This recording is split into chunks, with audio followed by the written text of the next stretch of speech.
So welcome everyone to Insights from the Couch. So glad you're here with Laura and I today. We have an incredible guest that I'm so proud, honored, and excited to introduce, Simona Lazinsk. Simona is a best-selling author of the book, The Bridge Method, that we're going to talk about today. It's a wonderful book. You have an incredible personal story that is going to inspire and help so many. But first, I also want to mention that Simona is Mrs. Florida International 2023. So beauty, brains, and heart, you've got it all.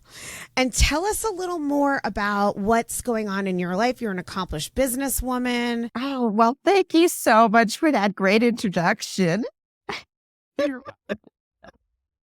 Oh my goodness, I have so much going on. Ever since I've written the book, it's been a whirlwind. I'm so grateful that I get to share my story with so many women around the world. I'm competing in a pageant. I never thought that I could compete in a pageant, much less win the title as Mrs. Florida International. And it's something that I truly always wanted to do ever since I was a little girl.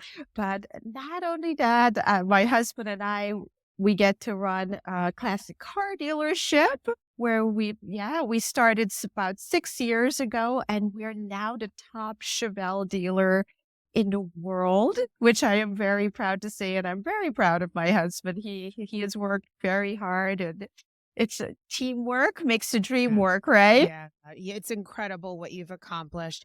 And maybe we could dive right in and start at the beginning, where you could tell us a little bit about your background coming to this country. You've been through incredibly hard times and suffered unimaginable losses and triumphed. But I think it will really impact our listeners to hear some of what you've gone through. Can you describe a little bit about your family experience going back to childhood? Absolutely. Well, it's always tough even today to speak about it, and thank you for letting me share my story. My family, I was born in South America, and my family, our hopes and dreams were always to come to America. My family, my parents wanted to come here for a better life and for their children to have a better life. My dad was a school teacher. My mom was a stay-at-home mom. My dad was very educated. He had his PhD. He had his doctorate. He was just always studying. Just a very, very dedicated man. Dad, husband. My mom, she had to take care of 3 girls, which we all know could be difficult. And our whole lives, I remember as a little girl, it was always about coming to America. When we finally made it, when I was about 12 years old, unfortunately, my dad's credentials didn't transfer over. There's a lot of people who have come to America, they know, hey, the credentials you got in a different country, you have to do it all over again when you come here. And unfortunately, we didn't have the money for my dad to continue studying.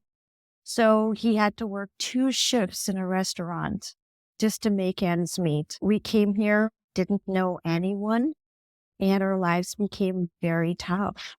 My dad just continued to work 2 shifts in a restaurant. I remember he would get up in the morning, leave for work, and we wouldn't see him he wouldn't get home till about 4:00 at night. My mom didn't know what to do. She barely graduated high school. She was afraid coming to the country as an immigrant that people would look at her differently. She just stayed at home and took care of us. We didn't have our proper documentation. She couldn't get her work. We were getting older and time was passing. And unfortunately, when my family felt trapped, scared, and alone and didn't know what to do, my dad started drinking. And the drinking just got worse and worse until it became uncontrollable. How old are you at this time when you're watching your dad kind of descend into alcoholism? and your mom is stuck kind of at home. And is this for years at a time? Years, years at a time. I remember as a teenager just looking at my parents, just not knowing what to do, just that feeling of just trapped and afraid and scared. We came to this country, we had no family here. We basically came here with the suitcase in our hands. I was a teenager and I was I got a job working in a restaurant where they paid me cash. So, and I remember just trying to help my parents, but it was never enough. I mean, it was just always struggling, always trying. How are we going to pay the next bill? How are we, little things, not knowing how to drive. Also that fear of, are you always being looked at as a foreigner? I remember my mom was afraid to go to the cash register and pay for something because she thought she was doing it wrong. Right? The little things we take for granted. It's not the American dream you thought it would be. And I'm imagining that you become a little like parentified, like that as the girls that are in school, learning the language, learning the culture at a quicker rate, do you become like kind of almost responsible for your parents, helping them navigate? Absolutely. Absolutely. The stress, just wanting to be there and help your family, but then wanting to run away from it all. And just as a child too, not knowing what to do. Because think of it, most children will lean on their parents for support and for guidance and help.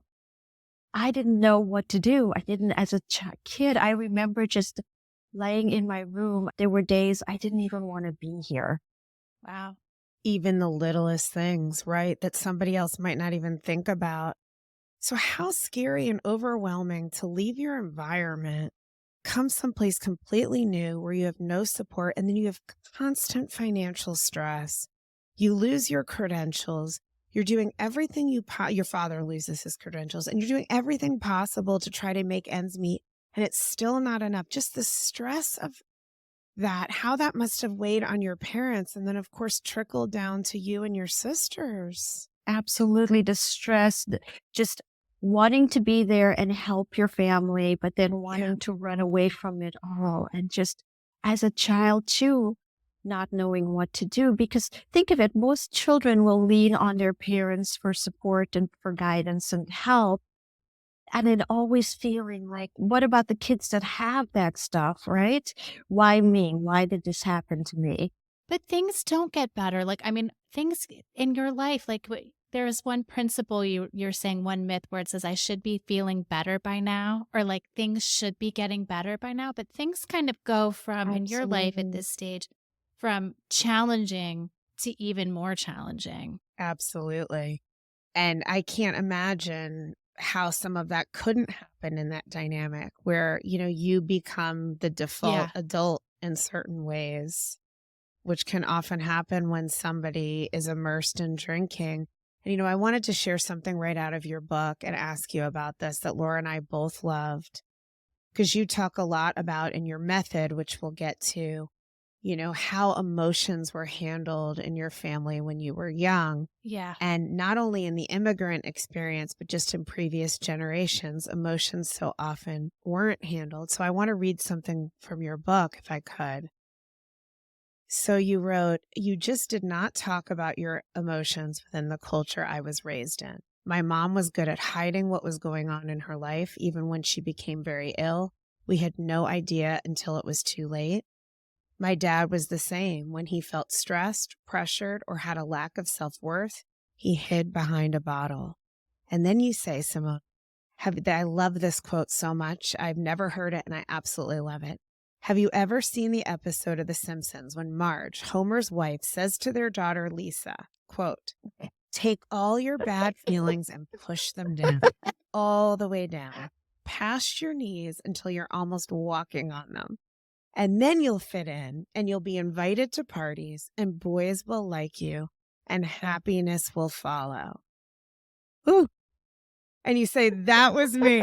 Yeah. I mean, it is such a brilliant quote. Oh, Oh my gosh, but isn't that what we do? We try to pretend like life is perfect for all of us. It's almost like if we talk about the bad stuff, we think people are going to judge us, and we don't. The whole thing is we don't realize everybody's going through something. Right. Right? Right. Right. That's how I grew up. My mom, I mean, if you looked at her, I am telling you, you would never be able to even think for a second she was going through the things she was going through. She always fixed her hair. She looked perfect. She would go out and no one could even, if she went to the grocery store, you would think this woman had the best life and you would never know what was happening in her life. So that's how she coped. That's how she coped. She would just say, I would go, Mom, do you want to talk about it? What's going on with Dad? And she'd say, no, you know what? Let's go grocery shopping. You want to go grocery shopping? Do you want to go to TJ Maxx? A little retail therapy. Right? I mean, you think, okay, it's going to get better. It's going to get better. And then what is it we do? We compare our lives to others, right? We look at them and say, oh, wow, this person looks like they're having a great life. I should be feeling better by now. And then unfortunately, when we're not feeling better, then we start to judge ourselves. Well, what's wrong with me? And then our lives didn't get better because we never fixed the root of the problem, but it got worse. And my dad, his drinking got so bad that he had lost his job. Right. He didn't tell my mom he lost his job, but he kept because my dad took care of all the bills in the house. He wrote all the bills, so he kept writing the checks. My With mom no money coming with in. no money. Yeah. And then my mom started getting those notices, right? 30 days past due, 40 days, right? She ignored it. She says, oh, things are going to get better. And it didn't. Wow. Right. And then eventually your mother became sick, right? I will tell you, ladies, nobody in my family has pancreatic cancer. Not my mom's side of the family, no one does. My mom took excellent care of her health. She never drank, never smoked, ate her vegetables, did everything she was supposed to do. And one day, I remember I was older at this point. I was in my middle 20s. And I looked at her and I said, Mom, you don't look right. What's going on with your eyes? And she goes, I know, they look a little off, right?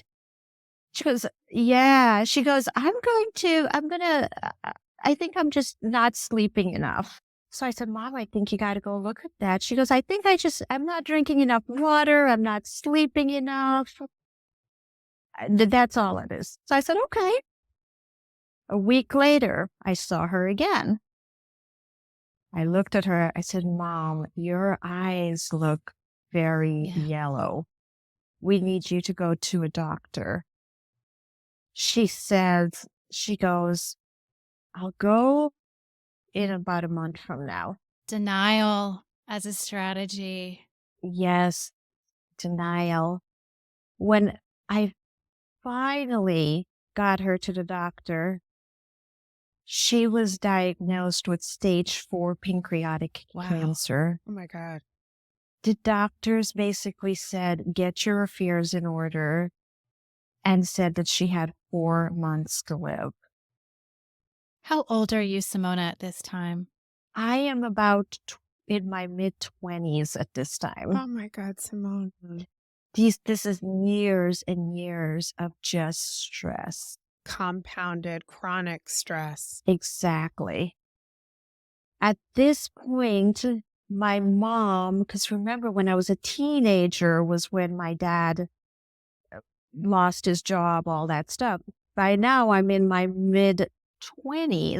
Right. My mom finally, we were able to get her a job.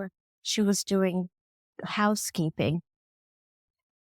And she was working for a school at this point, a university, and she would clean the dorms. And that's all she could do because she had no skills. Right.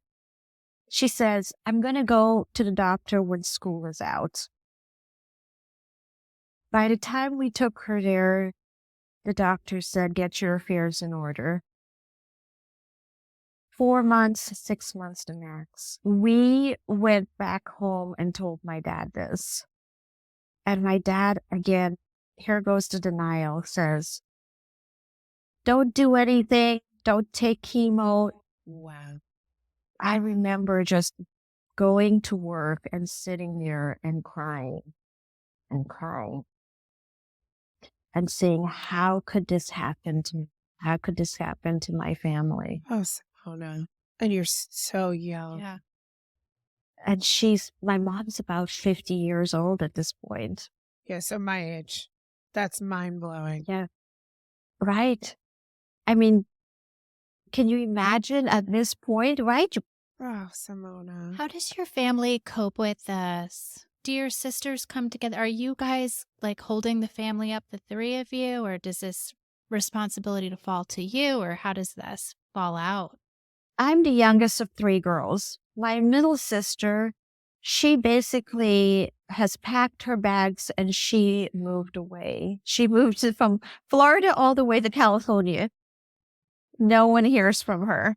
Oh. She disappeared. She doesn't even know my mom is sick. We have no way of even, my God. everyone loses contact with her. She doesn't give us, she just doesn't want anything to do with the family.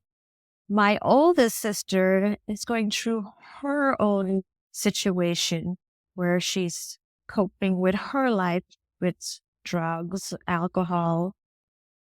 She's involved with the wrong things. And she's basically part of the added stress to my mom and my family. Wow. So Dad is in denial, basically saying, hey, mom doesn't have cancer. We don't have to deal with this. But his drinking gets even worse. And it's all on me. Yeah. Ugh. So I basically start taking my mom to every doctor's appointment. I go with her to the hospital. I'm there all night. Then I go to work during the day. Take her to every chemo.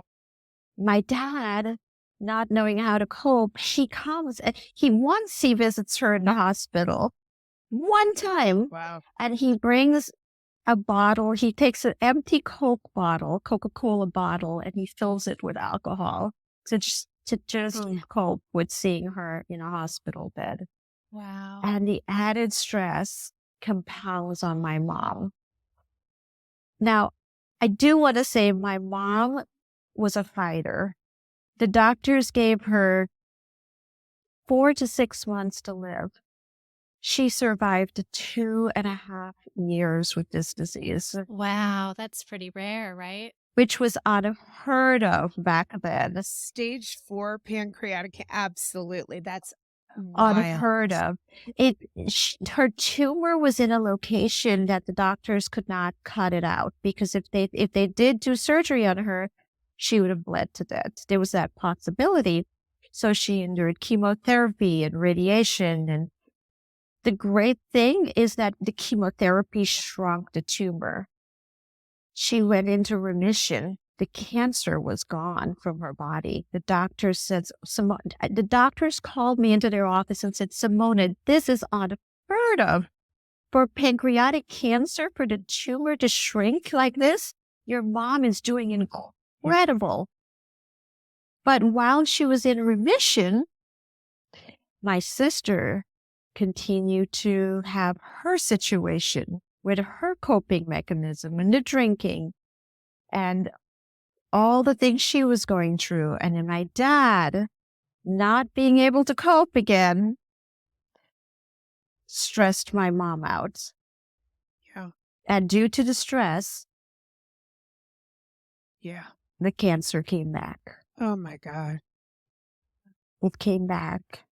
But the problem was when it came back, it Yeah. was just all over her body. Yeah. Oh my God. So she was incredibly strong and fought off cancer, really doing something that's a medical miracle, but so much stress that when it finally Absolutely. came back, it was everywhere. And eventually she succumbed to cancer. But 2.5 years later, Yeah, it wow. was unheard of, especially for back then when, I mean, the technology we have today, the strides we've had with cancer research is so much better Yeah. today than it was back then. And for her to survive that form of cancer for that long, it was unheard of. Yeah. No, it's miraculous. But take me into like this. I'm thinking of you, and I'm thinking you have to be in such a like pain point of stress yourself. And like, how are you? Because I'm assuming this whole experience, obviously, like all of our experiences, it is like the fire that we're wrought in, right? Like these experiences have made you. Like, how are you talking to yourself in this period of your life about what you want your life to look like? And Oh, I mean, how are you formulating around this amount of stress? oh my gosh, it was so difficult for me. The coping and just crying all the time.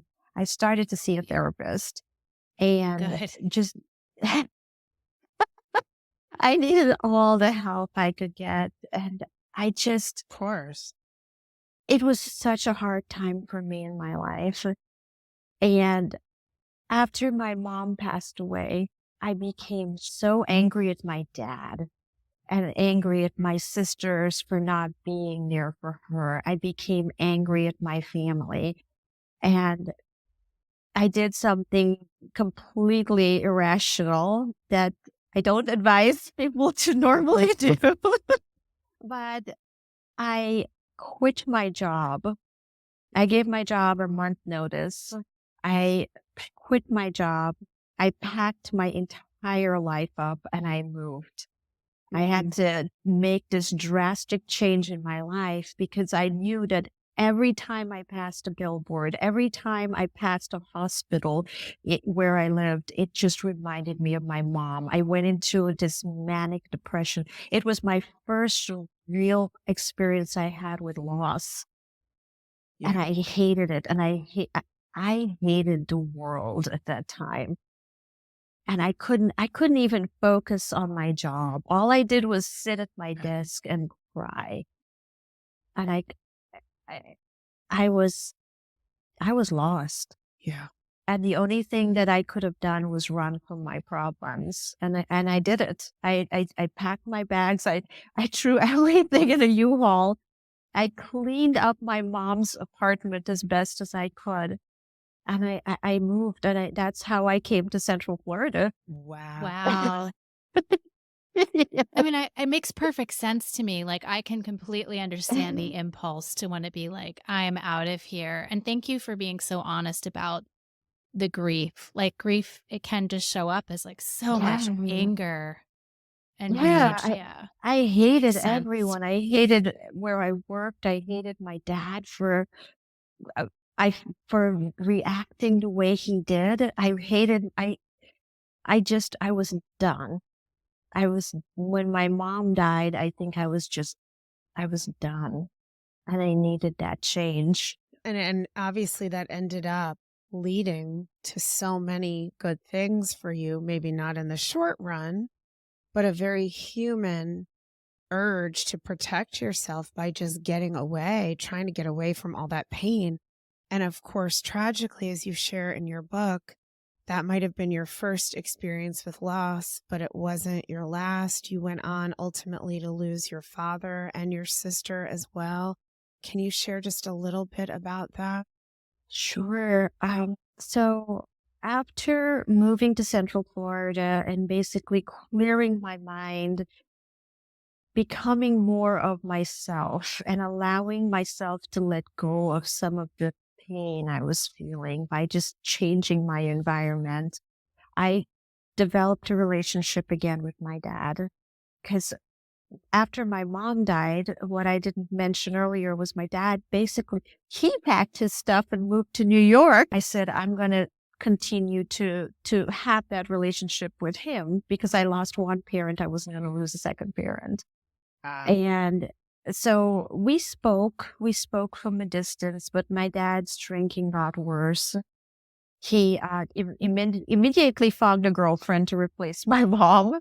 And yeah, but I wanted him to be happy, but his drinking became even worse. But I always took the opportunity to call him, to check on how he was doing. And because of all the heavy drinking he did, he ended up having to start dialysis.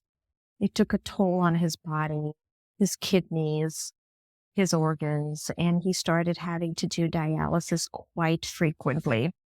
Oh, wow. Yes. But the problem was my dad continued to drink while doing dialysis. And in my opinion, I felt that he didn't want to live anymore. Yeah. Yeah. The sadness of losing my mom took a toll on the entire family. And my dad passed away 4 years after my mom did. Oh my God. So you lost both parents within a 4-year period of time in your 20s. Exactly. What Yeah. a lot to go through. And you probably had not even totally healed, not that you ever completely heal from losing your mother, period, but you probably hadn't even worked through all of that yet. And even though you reconcile with your father, now you lose him too. Tell us how you rounded the corner after this. I went through years of not basically drifting through my life and saying, what am I doing? Why me? Why God? Why did this happen to me? And then I met my husband in 2017, and our relationship, our life was going pretty good. We started dating and things were going great. And a year into us dating, my husband proposes to me, but then boyfriend proposes to me center court at an Orlando Magic game. And I finally felt like I had some kind of structure in my life, that my life was finally getting somewhat good. I started feeling good about myself and all that great stuff. And a month later, in March, 1 month later, I was diagnosed with breast cancer. Oh my I God. can't even imagine what your inner narrative is. Like you're just Oh my like, why God. me? Like, am I not allowed to have a good life? Right? Like, God, what is Keeps me.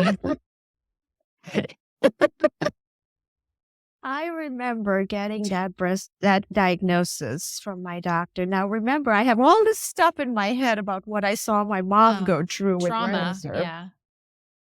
All that trauma that I have not coped and dealt with. Right. And getting this breast cancer diagnosis. And I remember looking at all the papers sitting in front of me that said positive. And crying and saying, God, I did not live the life that I always thought I was going to live. I was like, but then I realized at that moment, maybe I was waiting for God to bring the perfect life to me. And that's not what it was about. Right. It was about me taking that initiative and living the life that I was intended to live. Wow. And I started searching. I was like, what is it in my heart? Why was I living this life of just drifting, right? I got up every day. I went to work. I did what I thought I was supposed to do. And all my hopes and my dreams, I said, one day I was going to do it. But what if that day never came?